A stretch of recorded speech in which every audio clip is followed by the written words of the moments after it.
Hey friends, James Elimadent. Wanted to show you the difference between our version 2 and version 3 lights. The version 2 obviously came before the version 3. They're a little thinner, a little bit lighter. That's because they're missing out on some of the features we added to the version 3. Still a great, amazing light.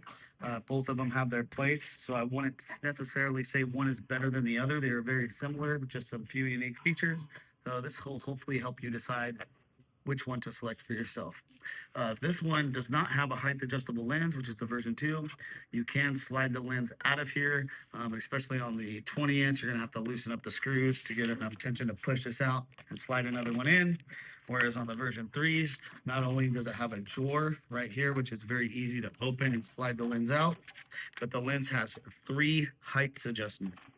So what this does is the version 2 would be the middle slot, or I call the second slot, and that's the same fade. So if you do get a version 3 light and you like the fade of the version 2, putting this in the middle slot will mimic that fade.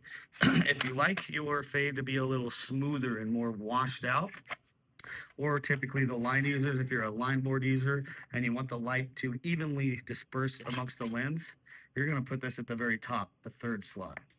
That way it's further from the LED and the LED will be spread further out.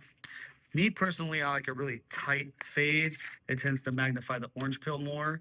I've seen people start with it up top, especially for deep dents, to have that smooth fade in the beginning, start the dent. As it gets to the end, they'll move that lens back down to the bottom. It puts the LED closer to the lens, and it sharpens and really tightens the fade. So that's one of the main differences of the version 2 and version 3, but also one of the differences on the version 3s, they all come in 6-strip, and they all have an individual switch per LED. So these only come in 6, 3 warm, 3 cool. You could technically do 6 warm, 6 cool, or change those however you want within this space. And you could turn all 6 on or 1 on at a time. Anything your heart desires here. Now the version 2s, the LED switches are here. So because of this, we're limited to 3 selections, right? So this is a James Lee series.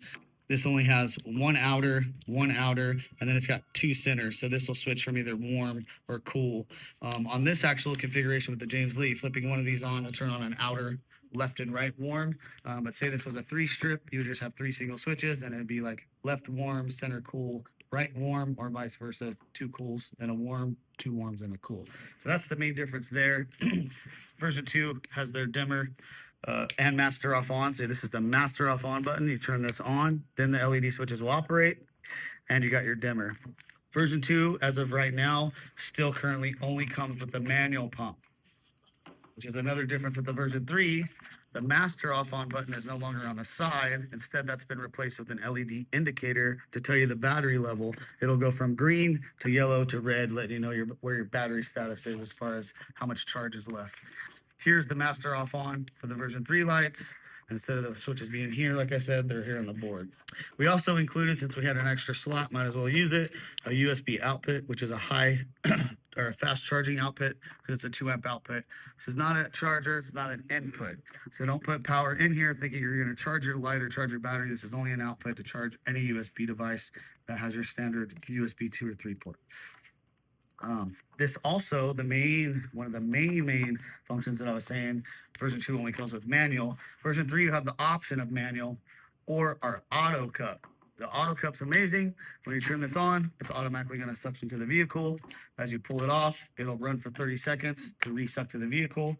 If it doesn't receive a seal, it's going to stop. Unless you put this in the off position, then it's only going to run when you turn the master off on switch on for a few seconds, and then in order to get it to suck, you got to push down to complete the seal. It'll automatically run. This is for situations where you may be working on the ground and you're setting your board down all the time and you don't want to have to constantly flip the switch, or you don't want it running and sucking up dirt.